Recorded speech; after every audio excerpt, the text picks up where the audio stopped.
Narito ang isang Tagalog rap song na tumatalakay sa buhay ng isang datin. Adik na nagbago at naniwala kay Jesus. May malalim na mensahe ito.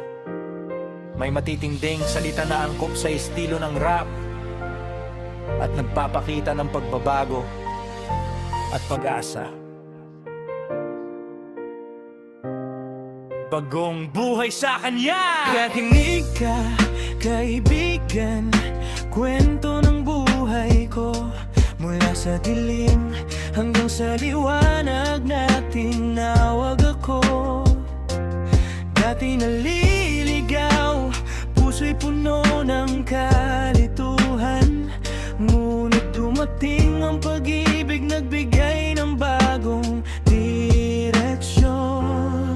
Gabi't araw, gising sa ingay ng bisyo. Puso'y naghahanap pero sa maling daan nagpupuyos. Akala ko'y ligaya ang nasa bawat hawak ko, pero ang nakuha ko lang ay sakit at pagkabigo. Nawala ng pag-asa, parang walang patutunguhan. Ang bawat hagbang ko'y puro pagkadapa at pagkakamali na nakakalimot sa sarili para lang makaramdam ng panandalian. Ngunit ang tunay na kasiyahan sa labas hindi matagpuan. Lumipas ang panahon, unti-unting nasira ang buhay. Pamilya'y nasaktan, pangarap ay naglaho sa hangin. Akala ko'y huli na, wala ng pag-asa para sa akin.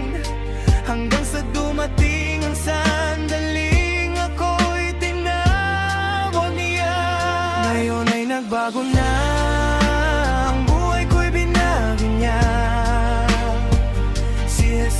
nagligtas, nagbigay ng bagong silangan.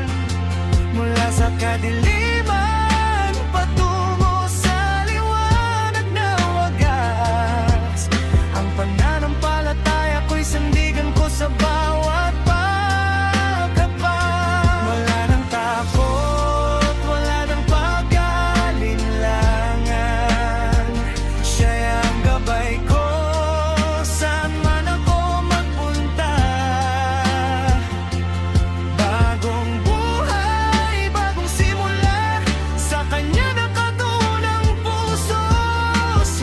ang dahilan kung bakit ako nabuhay muli. Ngayon, inilalagay ko sa kanya ang lahat ng pasanin, ang mga sakit, ang mga pagkakamali at ang aking kahinaan.